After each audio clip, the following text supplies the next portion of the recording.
नमस्कार, हजुरहरूलाई स्वागत छ हाम्रो युट्युब च्यानल आइडिएसनमा। आज हामी नागरिक एप कसरी युज गर्ने भन्ने बारेमा जान्न गइरहेका छौँ। त्यसको लागि सबैभन्दा पहिला प्ले स्टोरमा गएर नागरिक एपलाई इन्स्टल गरिदिनु होला र इन्स्टल गर्ने बित्तिकै हाम्रो त्यहाँ ओपन ट्याब देखाउनेछ।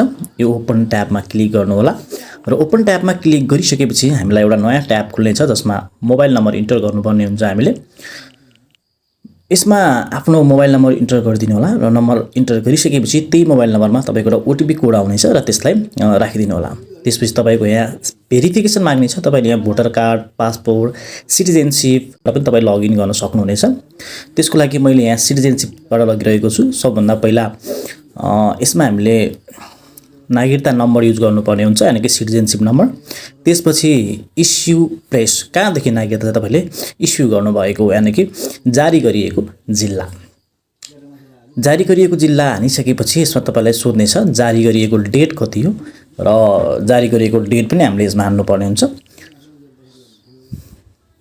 र तपाईको डेट अफ बर्थ पनि हाल्नुपर्ने हुन्छ। पहिला डेट अफ बर्थ हानिसकेपछि जारी गरिएको जिल्ला डेट सोध्नेछ तपाईलाई।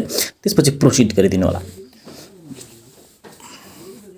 प्रोसिड गर्ने लगत्तै यहाँ नागरिक एपका विभिन्न सर्भिसहरू खुल्नेछन् र यो विभिन्न सर्भिसहरूमा हामीले क्लिक गरेर यो सर्भिसहरू हामी युज गर्न सक्छौँ। जस्तै सबैभन्दा पहिला ड्राइभिङ लाइसेन्स दिएको छ, त्यस्तै गरेर प्यान नम्बर पनि दिएको छ हामीलाई र पासपोर्ट दिएको छ, सिटिजनशिप दिएको छ।